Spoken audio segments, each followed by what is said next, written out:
What's up, everyone? Welcome to the channel.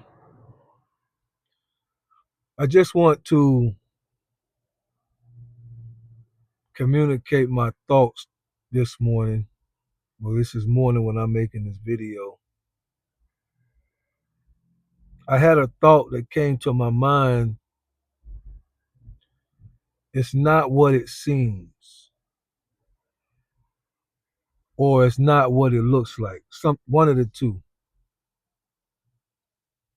I heard a story when I was a teenager, and since then I've heard it several other times, different variations of the same story. But I'm gonna tell it the way that I originally heard it.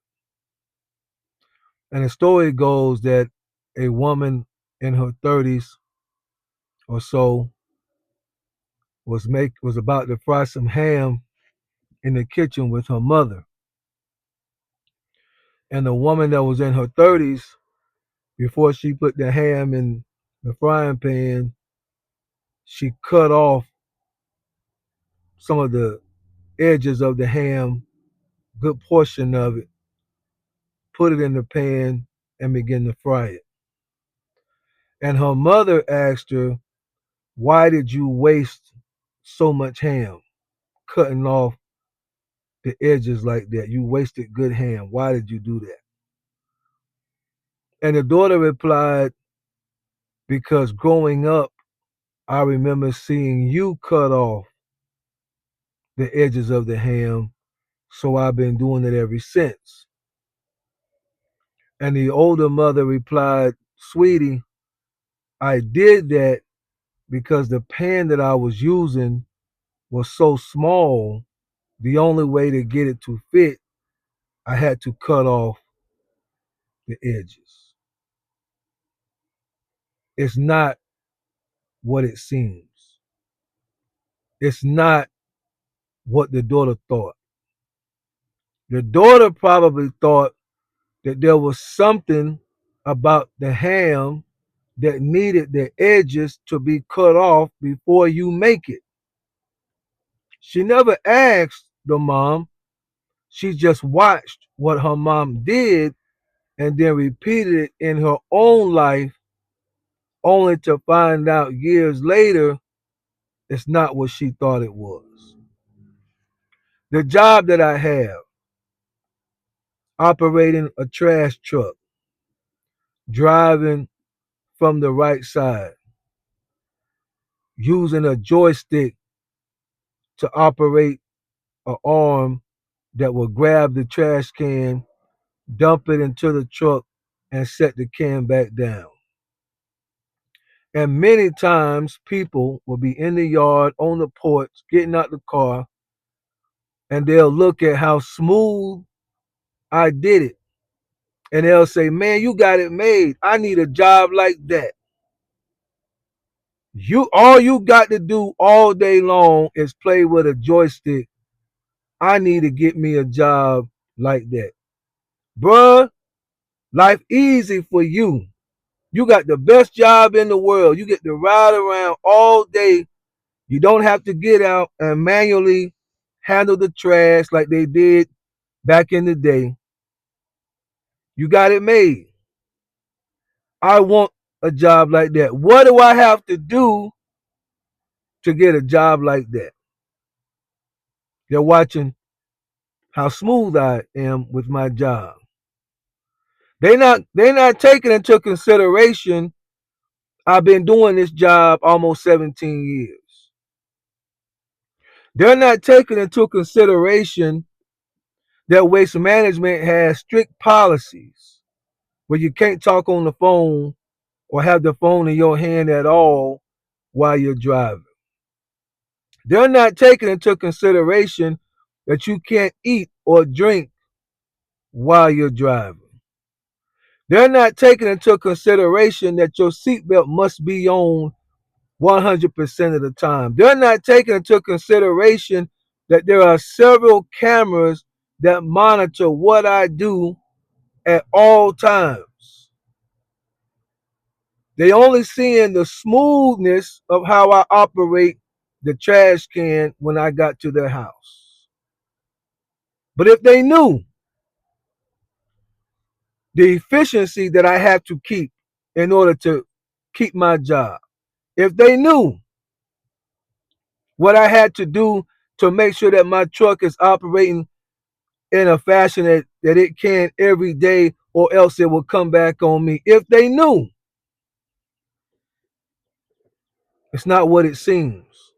It's not what it appears to be. And I was thinking about that because sometimes we hear, particularly, so as a man, I'm speaking from what we hear as men, women will say, I want the kind of love that my grandmother had. Because when we saw our grandmothers, they would be respected by the husband. The husband would go to work all day long to bring home the bacon. The grandmother washes clothes, humming a gospel song, walking around with her apron on, what hanging the clothes on the, for those that remember, the clothesline. You wait till the sun come up or the wind is blowing. You go hang the clothes out there because you didn't want to go to the laundromat, and you probably did not have your own washing machine and dryer or dryer. You might have had a washing machine, but probably not a dryer. So you would hang them either around the house, or you wanted it to be a good sunny day so you could hang them on the clothesline. Those of you that are 30 something and younger, you probably never did that. But I remember going to the clothesline with my mother, and she would unhook them and put them in the basket, and I took them in, and then she would fold them. So I remember the clothesline. But we see grandma out there hanging clothes, folding clothes, washing clothes, cooking his food. Grandpa come in after working all day, and we see their interaction, and we say, boy, I want that kind of love. It's not what it looks like. It's not what it seems. Their lives were not perfect. Grandma knew there's no way in their time, there's no way I can afford a house and a car and maintain a lifestyle on my own. The opportunities for women was not the way that it is now. The opportunities for women to make money at the level that men were making it back in the 50s and the 60s and even into the 70s is not like it is now. Now women are getting the bag. Now women are entrepreneurs. Now women own their own. They have their own. They can go down there and get a house without a man. She couldn't do it in the 50s though. She needed a man in order to get a house if she wanted a house. And she couldn't even afford it anyway because the money wasn't there. So what was a lady gonna do in that time frame? What was she gonna do when grandpa had Sally Sue and Miss Shirley on the side? Where was grandma gonna go? Was she gonna up and leave in an era where shame was still heavy in our community? Having a baby out of wedlock, shame. Divorce, shame. There was no social media to speak of things happening in your home. What was grandma going to do? We know what she was going to do. We see what she did. She smiled through it because she had security of a place to stay, and she knew my husband is coming home by 6:30 p.m. I don't know what he's doing from the time he left, but I know when he'll be back. And he's going to bring home the bacon and the eggs, and we're going to have a nice meal and enjoy one another's company. And I have a place to lay my head tonight. I have a roof over my head. I have shoes on my feet. And when the children need the buttons on their jacket replaced, grandpa gonna give me the money and I'm gonna sew the buttons back on their jacket. And when we need milk, grandpa gonna make sure I got milk. I won't have my own car. We can only afford one car. I won't have my own business because we're living in a time most women didn't have their own business. I need security. I need to be able to survive. I can't go back home and live with mom and dad. Mom and dad gone now. I can't just move in with my cousins. I gotta figure out a way to survive. But when you looking from the outside in, you'll say, I want that kind of love. You don't know what grandma dealt with because she coming from a generation where they not telling their business. You know how we thought our parents was perfect when we was young, and then we grow up and realize y'all was worse off than we were. Y'all been there. When you young, you think, man, my mom and dad is perfect. My dad is perfect. My mom is perfect. And then you get old and you realize they was just a human being like everybody else.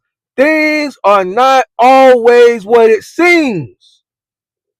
Just keep that in mind when we're watching somebody else work, when we're looking on the other side, when we think that the grass is greener. Things ain't always what it seems. When we think that the preacher man and his wife got it all together.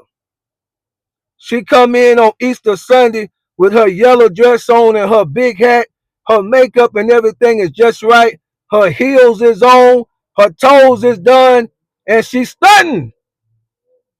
She look good. He come in well dressed, well put together, well groomed. Easter Sunday, got his message for the year. All the guests gonna be in the house. They both smiling, looking like a picture of Jesus' best. But you don't know. You don't know that she's struggling because she done found out he got things in his laptop about boys that's not supposed to be in there. You don't know that. You don't know she struggled with that because you're going by what it seems. But you don't know. You ain't got a clue because she not going to tell it. She got to come in and smile. So things are not always what it appears. Keep that in mind. No matter who you look at, no matter who you focus on, something is motivating it behind the scenes, good or bad. If it's successful, something's doing it. If it's unsuccessful, something's doing it. And all we get to see is what we see to the eye. The scriptures will say man looks on the outward appearance. God looks at the heart. We can't see it. Man, they got a great marriage. You can't see it. And they'll tell you, do what you can to stay together and work it out like we did. They're not going to tell you she ain't telling you what she know. He ain't telling you what he know. It may just be together for security. The pastor's wife may stay because she don't want to deal with the shame.